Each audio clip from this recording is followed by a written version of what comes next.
President Tinubu to address a National Assembly on Democracy Day. Ondo government approves construction of additional flyover bridge in Akure. Protest against establishment of Ebola quarantine center in Kenya turned bloody. What happened this day in history? Find out in our Lest We Forget segment. Heart of the matter today is on internal crisis within political parties after primaries. You can also track us on www.radionigeriabana.gov.ng, X and Instagram at PFM935 Ibadan. On Facebook, I am Dayo Adenuga. And now to the bulletin. President Bola Tinubu is scheduled to address a joint session of the National Assembly on the 12th of this month as part of activities marking this year's Democracy Day celebration. The address will form part of a series of official events lined up by the federal government to commemorate the 2026 Democracy Day. And according to the Inter-Ministerial Committee inaugurated to coordinate the nationwide program, other activities lined up for the celebration included a World Press Conference tomorrow, special Jumat prayers on Friday, and interdenominational church service on Sunday, a Democracy Day public lecture next week Tuesday, youth and women-oriented programs next week Wednesday, a presidential broadcast, and a Democracy Day gala night on Friday, June 12. The committee is chaired by the Secretary to the Government of the Federation, SGF Senator George Akume, and comprises key ministers, security chiefs, and senior government. All private schools across Oyo State will be closed on Friday this week in solidarity with calls for the prompt release of the kidnapped teachers and pupils in the state. This was made known by the Coalition of Non-State Schools Oyo State Branch in a statement jointly signed by its acting chairman, Mr. Jamiu Mohammed, and acting secretary, Mr. Mayowa Sholademi. According to the statement, a special prayer session for divine intervention, restoration of peace and security of the country will be organized by all the private schools across the state on the same day. The statement condemns all forms of criminal activities and urges parents, guardians, school proprietors, teachers, and students to participate in the prayer session. Recall that the Nigerian Union of Teachers (NUT) had directed its members in public, primary, and private schools in Oyo State to withdraw their services from Monday this week until those abducted at Esiele and Yawota communities in Orire local government area of Oyo State were released. The NUT, alongside the Nigerian Labour Congress (NLC) and Trade Union Congress (TUC), also staged a nationwide rally yesterday to demand for the immediate release of the abducted victims. Ondo State government has approved the construction of another 2.3-kilometer flyover bridge in Akure, the state capital, as part of effort to improve traffic flow and enhance transportation infrastructure. The Commissioner for Lands and Infrastructure, Mr. Abiola Olawoye, announced this while briefing journalists after the State Executive Council meeting. And according to the Commissioner, the flyover will stretch from the popular St. Matthias Secondary School, Alagbaka, to Adigbola Junction in Akure.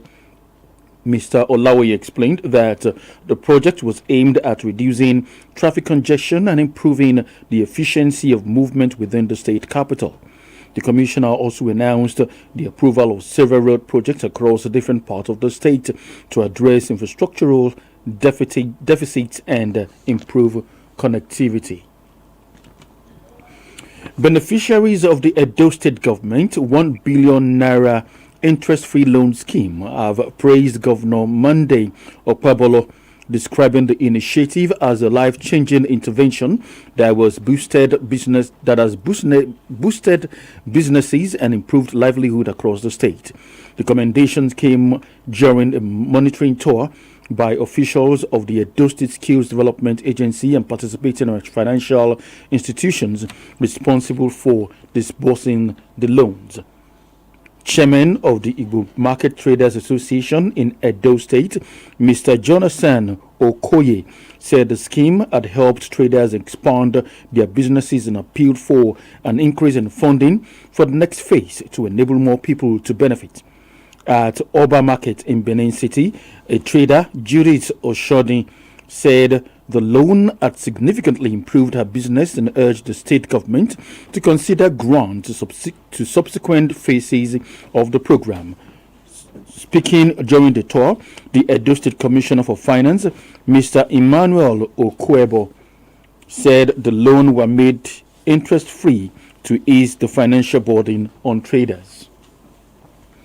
You're on to the news at 11 on Premier FM 93.5 from the stable of Radio Nigeria.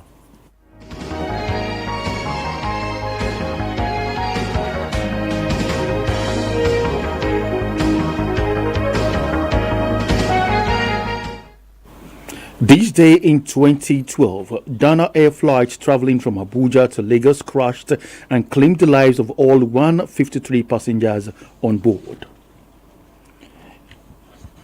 Now to the rest of the bulletin. 2 people have been shot dead in the central Kenyan town of Nanyuki amid protests against U.S. plans to establish an Ebola isolation center at a military base nearby. One of the victims was shot in an area close to Laikipia Air Base where a demonstration was taking place and later died after being brought to the town's hospital by friends. The other victims were also dead before he was taken to the hospital by soldiers. On Monday, hundreds of demonstrators marched through the streets of the town north of capital Nairobi, blocking roads and burning tires, with police firing tear gas to disperse them. The U.S. plan to establish an Ebola treatment facility in Kenya has sparked public concern about cross-border infection risks. The U.S. military says it has launched self-defense strikes on Iran overnight and shot down ballistic missiles and drones fired at ships and Gulf countries. According to U.S. Central Command, the strikes on Qasem Island and the Strait of Hormuz were in response to attempted attacks by Iran across the Middle East. Meanwhile, Iran said it had attacked U.S. bases and helicopters in a regional country using missiles and drones in retaliation. We rise by lifting others, help someone in need. Heart of the Matter today beams its searchlight on internal crisis within political parties after primaries. It is written by Fawziyat Kashim of our Current Affairs unit. What the originators of the Electoral Act 2026 had in mind when the law was proposed was to certify transparency, regulate party primaries, define standards for consensus candidacy, and reduce the arbitrary abuse of party machinery. The principle was made in such a way that political parties must themselves be democratic if democracy is to survive in the country. The greatest threat to democratic credibility in the country is often not the Independent National Electoral Commission (INEC), but what happens inside political parties during primaries, as that is where democracy is first tested. What is obvious today is that primary elections are no longer contests of ideas or competence. They are negotiations among elites, with ordinary party members reduced to spectators. Across several states from the north to the south, there have been stories of allegations of candidate imposition, manipulated consensus arrangements, disqualified aspirants, opaque delegate systems, and accusations that governors and party power brokers are substituting political enthrallment for democratic competition have become a recurring decimal. For instance, the reasons former Minister of Communications and Digital Economy Professor Issa Pantami for withdrawing from the All Progressives Congress APC governorship primaries in Gombe State included alleged violations of the Electoral Act 2026, lack of transparency, denial of procedural information, and what he described as a process rendered unsafe and illegitimate.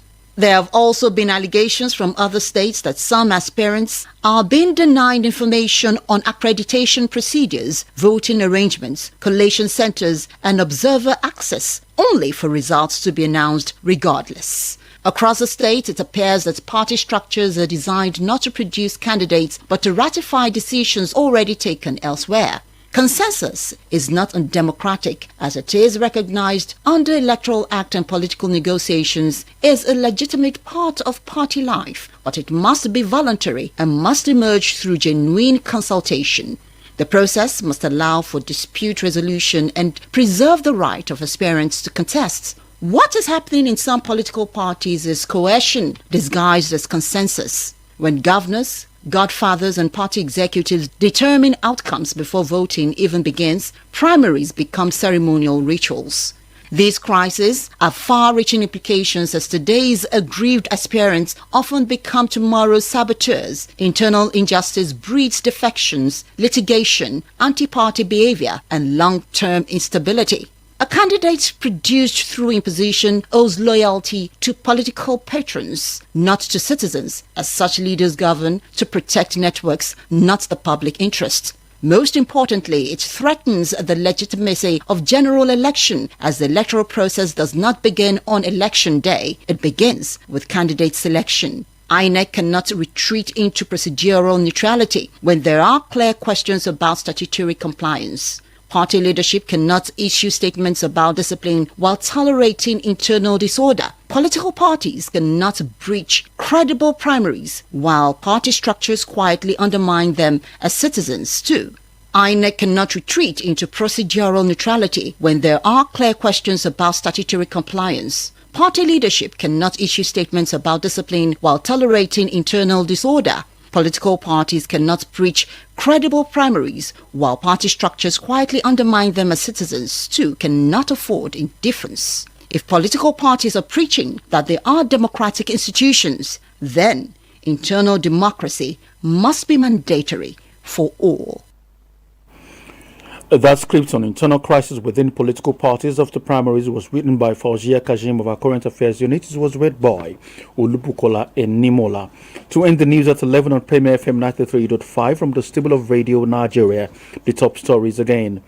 President Bola Tinubu is scheduled to address a joint session of National Assembly on the 12th of this month as part of activities marking this year's Democracy Day celebration. Ondo State government has approved the construction of another 2.3-kilometer flyover bridge in Akure, the state capital, as part of efforts to improve traffic flow and enhance transportation infrastructure. 2 people have been shot dead in the central Kenyan town of Nanyuki amidst protests against U.S. plans to establish an Ebola isolation center as part of military base nearby. For any information, contact us on these numbers 0802-334-5294 or visit us at number 617 Jibo Crescent in Yagogo Quarters or Obademikwe Road, Old Bagi, Dubai, Ibadan. You can track us on www.radionigeriabada.gov.ng, X and Instagram and Facebook at PFM 935 Ibadan. That ends the news at 11 on Premier FM 93.5. It was edited by Oluwakayode Banjo. I am Dayo Adenuga. Good morning. Thank you for listening.